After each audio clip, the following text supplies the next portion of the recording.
جنت میں جگہ ملنا ہے، جنت میں لے جانے والے مامو جان، پھپھا جان، خالو جان، چچا جان نہیں ہے، رسول اللہ لے جائیں گے۔ بعض لوگ بولتے نہیں مولانا انہوں بھی اچھے ہی نا، داڑھی ہے، ٹوپی ہے، نیک ہے،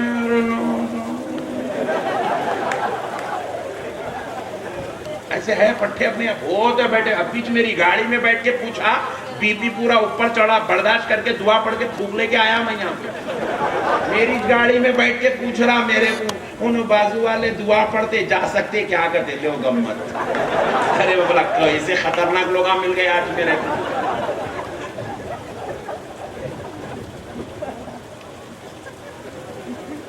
بڑا مسئلہ جڑا ہے میرے بھائی، میں آپ کو ایک مسئلہ سمجھا دیتا ہوں، سمجھ میں آ گیا گڈ، نہیں آیا ویری گڈ۔ مسئلے کو سمجھو۔ دیکھو یزید پہچانتے نا، حسینی ہے تو یزید کو پہچاننا پڑتا۔ یزید کون ہے؟ صحابی کا بیٹا۔ یزید کون ہے؟ صحابی رسول کا پوترا۔ یزید کے والد صحابی، یزید کے دادا صحابی، یزید کی پھپھو رسول اللہ کی زوجہ ام المومنین حضرت ام حبیبہ کا بھتیجا ہے یزید۔ رسول اللہ کا سسرالی رشتہ دار ہے یزید۔ اتنا قریب سے رسول اللہ سے اس کا تعلق تھا، مولوی ملا سے نہیں، رسول اللہ سے۔ مسئلے کو سمجھو، رسول اللہ کے سسرالی رشتہ داروں میں سے ایک رشتہ دار کا نام یزید ہے۔ صحابی رسول کے پوترے کا نام یزید ہے۔ حضرت امیر معاویہ کے بیٹے کا نام یزید ہے۔ ذرا غور کرو، صحابی کا بیٹا ہو کر، صحابی کا پوترا ہو کر، ام المومنین کا بھتیجا ہو کر جنتی نہیں ہو سکا۔ جنتی ذرا زور سے بولو، جنتی جنتی۔ اجی تم یہ مسجد میں نماز پڑھ رہے ہیں، انہیں کعبے پہ حکومت کرا، 1 سال 2 سال نہیں، 3 سال کعبے پہ حکومت کرا، مدینے میں راج کرا، کعبے کا حاکم ہو کر جنتی نہیں ہو سکا، مدینے پہ راج کر کے جنتی نہیں ہو سکا۔ خدا کی قسم ہے شیڈوا والوں، کان کھول کے سنو، یزید کے جہنمی ہونے کی وجہ بے نمازی نہیں ہے، یزید کے جہنمی ہونے کی وجہ اس کا شراب پینا نہیں ہے، یزید کے جہنمی ہونے کی وجہ اس کا گناہ کرنا نہیں ہے، اس کی بدکاریاں نہیں ہے، اس کی سیاکاریاں نہیں ہے۔ یزید کے جہنمی ہونے کی وجہ اہل بیت اور رسول اللہ سے غداری ہے۔ جو نبی کا، آل نبی کا گستاخ و غدار ہو گیا، وہ صحابی کا بیٹا ہو کر بھی جنتی نہیں ہو سکتا۔ چھیڑوا والا، مدھیہ پردیش والا گستاخ رسول سے دوستی کر کے جنتی کیسے ہو سکتا؟ مسئلے کو سمجھو، دین سمجھ کا نام ہے، ہلڑ بازی کا نام دین نہیں ہے، جذبات کا نام دین نہیں ہے، دین سمجھداری کا نام ہے۔ میرے پیارے بزرگ اور دوستو، غور کرنے والی بات ہے، ایک صحابی میدان جنگ میں، ایک صحابی میدان جنگ سے رسول اللہ صلی اللہ علیہ وسلم کے خیمے میں تشریف لائے۔ ان کا ایک ساتھی آیا، اس کو لے کر آئے میدان جنگ سے، خیمے میں رسول اللہ کے ساتھ کچھ صحابہ بیٹھے ہوئے، حدیث پاک ہے، نبی مکرم علیہ السلام سے اپنے ساتھی کی ملاقات کرائے۔ بولے یا رسول اللہ، یہ اتنا تیز تلوار باز ہے کہ اس کے جیسا تلوار باز میں نے نہیں دیکھا، جب یہ تلوار چلاتا ہے تو بجلی کی طرح اس کی زد میں جو آتا ہے اس کی گردن ہواؤں میں اڑتی ہے۔ یا رسول اللہ، یہ جس طرف نکل جائے لاشیں بچھا دیتا ہے۔ آقا اجازت دے، یہ مسلمانوں کی طرف سے جنگ لڑنا چاہتا ہے۔ نبی پاک علیہ السلام نے کہا اجازت ہے جائیے جنگ لڑیے. کون تھے؟ کلمہ پڑھ کے تھے، صحابہ کی صف میں تھے، رسول اللہ صلی اللہ علیہ وسلم کی طرف سے کفار و مشرکین سے جنگ کرنے آئے تھے.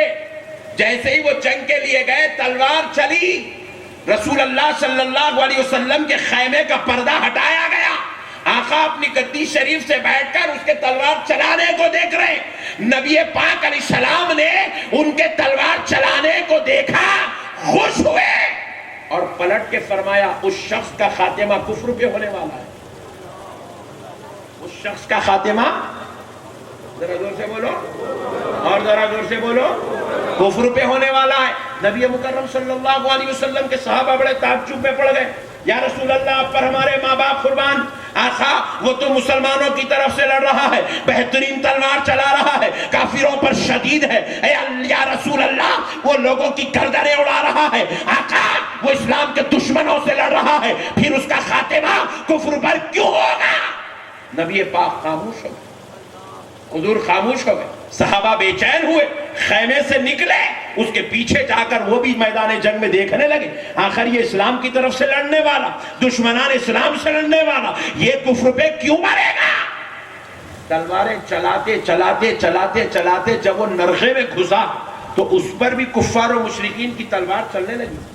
پیٹھ پر زخم آنے لگے، پیٹوں پر زخم آنے لگے، ہاتھوں پر زخم آنے لگے، سر پہ زخم آنے لگے. وہ گھوڑے سے نیچے گرا، نیچے گر کے کہنے لگا کاش، صرف اتنا ہی جملہ کہا دیکھو آپ، کاش میں محمد کا ساتھ نہیں دیتا تو آج اچھا رہتا تھا.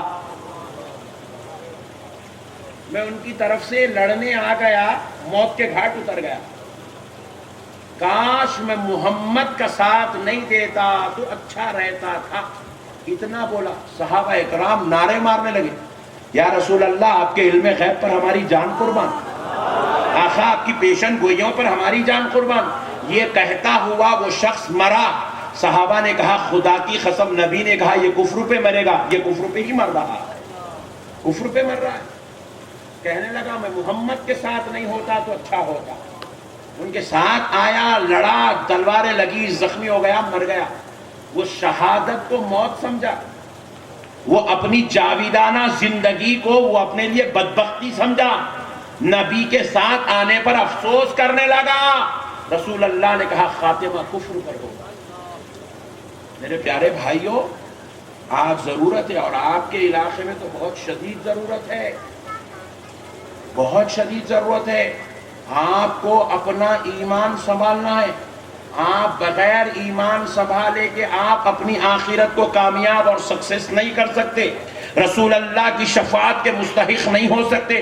آپ اللہ اور اس کے رسول کو راضی نہیں کر سکتے. اللہ اور اس کے رسول کو راضی کرنے کے لیے آپ کو اپنا ایمان سنبھالنا ضروری ہے، ایمان بچانا ضروری ہے، ایمان کو قابل بنانا ضروری ہے، ایمان کی قربتوں کو پانا ضروری ہے، رسول اللہ کی محبت سے سرشار ہونا ضروری ہے. اس لیے میں نے تمہیدی طور پر آپ سے یہ کہہ دیا کہ یاد رکھو مسلمانوں، جو جس کا ہوگا اس کا حشر اسی کے ساتھ ہوگا. تو اب آپ بولیں، آپ کس کے ساتھ حشر کرانا چاہتے ہیں؟ غوث پاک سے؟ غوث پاک کے ساتھ آپ کا حشر ہو تو غوث پاک سے محبت کریے. غریب نواز کے ساتھ آپ کا حشر ہو، آپ یہ چاہتے ہیں تو غریب نواز سے محبت کریے. آپ چاہتے ہیں رسول اللہ کے ساتھ آپ کا حشر ہو تو رسول اللہ کو اپنی جان سے زیادہ چاہیے. آپ چاہتے ہیں اہل بیت کے ساتھ آپ کا حشر ہو، علی اور علی کے گھر والوں سے محبت کیجیے. جس کے ساتھ محبت کرو گے اس کے ساتھ حشر ہوگا. یہ بہت ضروری ہے. آپ چاہتے ہیں دنیا داروں کے ساتھ آپ کا حشر ہو. کئی لوگوں کو میں دیکھ رہا ہوں گندے حرام کے کام کرتے ہیں، شراب پیتے ہیں، جوا کھیلتے ہیں، بیویوں پہ ظلم کرتے ہیں، ماں باپ کی نافرمانی کرتے ہیں، لوگوں کے گھر لوٹتے ہیں، ڈکیٹی کرتے ہیں، چوری کرتے ہیں اور بدخلفی کرتے ہیں. ایسے لوگوں کا حشر شداد کے ساتھ ہوگا. حامان کے ساتھ ہوگا، فرعون کے ساتھ ہوگا، نمرود کے ساتھ ہوگا، ابو جہل کے ساتھ ہوگا، ابو لہب کے ساتھ ہوگا، یزید کے ساتھ ہوگا۔ خدارا میرے پیارے بھائیوں، ایسی بدکاریاں مت کرو، کسی کے ساتھ غداری مت کرو، کسی کے ساتھ بے وفائی مت کرو، کسی پہ ظلم مت کرو، کسی کا مال لوٹ کے مت کھاؤ، زنا اور چوری مت کرو، ماں باپ کی نافرمانی مت کرو، بیوی بچوں پہ ظلم مت کرو، یہ کیونکہ تمہارے آخرت کو برباد کرنے والے اعمال ہے۔ ارے اگر کرنا ہے مدینے والے سے محبت کرو، ارے غوث و خواجہ سے محبت کرو، اللہ والوں سے پیار کرو۔ آج جس طرح اللہ کے ولیوں کی محبت میں جمع ہوئے ہو، قیامت تک ان ولیوں کا دامن مضبوطی سے پکڑو، کوئی تمہیں پہچانے یا نہ پہچانے، ارے یہ محبوبان خدا تمہیں پہچانیں گے، محشر میں بلائیں گے، بیگم نہیں پہچانیں گی، والد نہیں پہچانیں گے، ماں جان نہیں پہچانیں گی، دودھ پلانے والی ماں خود اپنے اعمال کی وجہ سے پریشان ہوں گی، انگلی پکڑ کر لے پھرنے والا باپ خود اپنے اعمال کی وجہ سے محشر میں پریشان ہوگا۔ لیکن یہ اولیاء اللہ جن کی زندگی خطاؤں سے پاک، جن کی زندگی عیب سے پاک، جن کی زندگی خدا سے دور رہنے سے پاک، جن کی زندگی یاد خدا سے غفلت میں رہنے سے پاک، یہ وہ اولیاء اللہ جو 24 گھنٹے اللہ اللہ اللہ اللہ اللہ کرتے ہیں، یہ وہ اولیاء اللہ جن کا قلب جاری ہو جاتا ہے، جن کو 24 گھنٹے مولا سے لو لگ جاتی ہے، یہ بروز محشر پریشان نہیں ہوں گے، یہ بروز محشر ڈھونڈتے پھریں گے، محشر میں غریب نواز ڈھونڈتے رہیں گے، جہاں چشتی غلام نظر آ جائے غریب نواز بولیں گے چشتی ادھر آ جا، کہاں پریشان پھر رہا ہے، خادری کو ملے گا غوث پاک فرمائیں گے خادری غلام ادھر آ جا، سہروردی ملے گا شہاب الدین عمر سہروردی کہیں گے ادھر آ جا، نقشبندی غلام ملے گا تو بہاؤالدین نقشبند سرکار فرمائیں گے ادھر آ جا۔ یہ اپنے اپنے غلاموں کو بخشوانے کے لیے دربار خداوندی میں لے جائیں گے، عرض کریں گے اے اللہ یہ وہ لوگ ہیں جو ہم سے محبت کرتے تھے، اے اللہ تو ان کو بخش دے۔ اولیاء اللہ گزارش کریں گے، اللہ تعالیٰ ان کی سفارش کو شفاعت کو قبول کرے گا اور گناہگاروں کو اپنی جنت میں جگہ عطا فرمائے گا۔ بزرگوں سے تعلق رکھو، اولیاء اللہ سے جڑ کے رہو، بزرگان دین سے محبت کرو۔ میرے پیارے بھائیوں، اولیاء اللہ ہمارے لیے باعث نجات ہے۔ اب ایک مسئلہ اور سن لو اچھی طریقے سے، پہلے یہ وعدہ کر لو اولیاء اللہ سے محبت کریں گے نا، رسول اللہ سے محبت کریں گے نا، اللہ سے محبت کریں گے نا، انشاءاللہ محبت کرو، کماؤ، کاروبار کرو، تجارت کرو، 2 کروڑ کماؤ، روزانہ 2 کروڑ کمانا، مگر اٹھے بیٹھے تو المدد یا غوث بولنا، یہی بات سمجھ، روزانہ 2 کروڑ کمانا، اٹھے بیٹھے چلتے پھرتے یا رسول اللہ بولتے رہنا، روزانہ 2 کروڑ کماؤ، مگر آتے جاتے چلتے پھرتے المدد یا علی کا نعرہ لگاتے رہو، نجات ہو جائے گی۔ بزرگان دین آپ کو اللہ کی بارگاہ میں لے جا کر سفارش کریں گے اور اپنے رب سے کہہ کر آپ کی نجات کروائیں گے۔ میرے پیارے بزرگ اور دوستو، اب ایک مسئلہ ذرا اچھی طریقے سے قابل غور نکتہ ہے، ذرا سن لو، اچھی بات عرض کر رہا ہوں، ایمان تازہ ہو جائے گا خیر میں یہ بازو والوں سے پوچھا، میں بولا میاں تم لوگوں کو یہ درگاہوں کو آنے میں ٹینشن کیا ہے، کئی کو نہیں آتے؟ تو بولے مولانا وہاں پہ شرک ہوتا اس لیے نہیں آتے۔ بولے ارے میں بولا درگاہ میں شرک ہوتا؟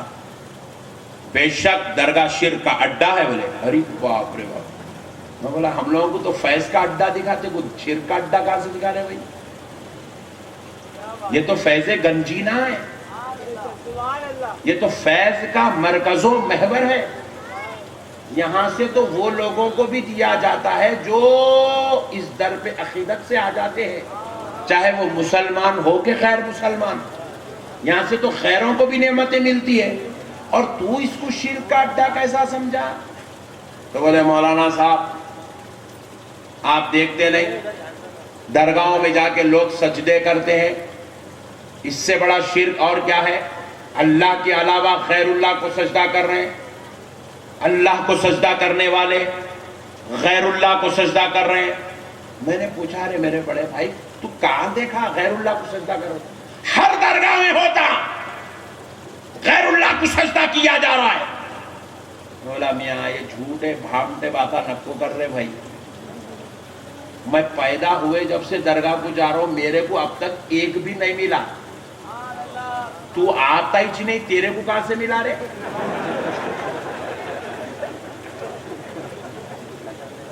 بڑا مسئلہ ہے. یہ تہمت ہے, الزام ہے اہل سنت پہ. اور یہ بھولے ہمارے پوری کائنات میں سب سے بھولے کہاں ہے بولے تو اہل سنت نے.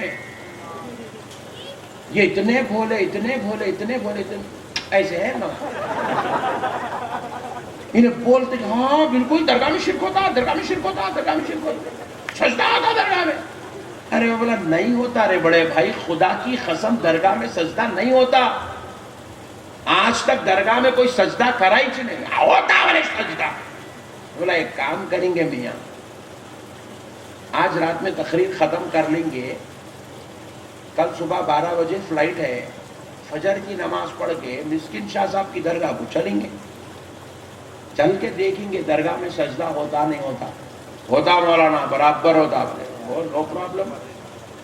فجر کی نماز پڑھے, درگاہ شریف کو آئے, ابھی چپل اتاری چ رہے ہیں, اندر اپنا ایک پٹھا آیا, درگاہ پہ پورا سر ٹیک دیا, پیشانی بھی ٹیک دیا, درگاہ کو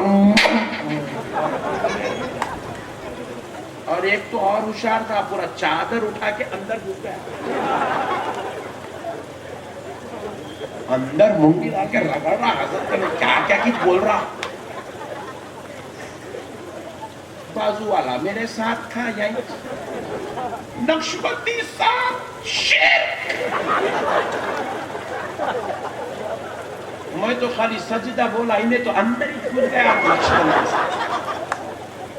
شرک شرک شرک. ارے میں بولا ہولے, انہیں سجدہ نہیں کر رہا رے. نقشبندی صاحب دونوں پیراں ٹک گئے, دونوں گھٹنے ٹک گئے, دونوں ہاتھاں ٹک گئے, ناک بھی ٹک گئی, پیشانی بھی ٹک گئی, منہ بھی ٹک گیا. ابھی کیا کیا ٹکنا, پورے ٹک گئے, سب لگ گئے. نقشبندی صاحب یہ سجدہ ہے, یہ شرک ہے. ارے میں بولا ہولے, انہیں خدا کو دن میں 5 مرتبہ سجدہ پابندی سے نہیں کرتا, انہیں درگاہ پہ کہاں سے کرتا رے پاگل. یہ سجدہ نہیں ہے رے دیوان, پھر کیا ہے؟ میں بولا انہیں حضرت کے قدموں کو چوم رہا رے.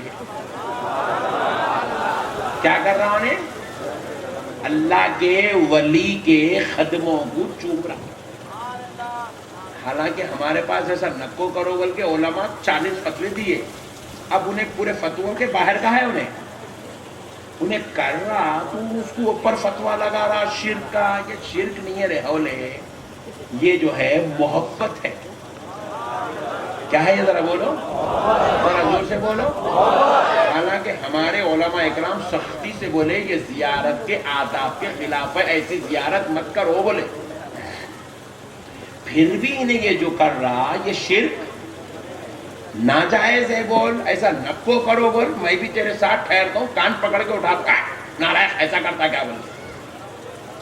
مگر تو جو ہے اس کو ڈائریکٹ شرک کا نام دے دیں گا, یہ شرک نہیں ہے, یہ ایک عقیدت ہے.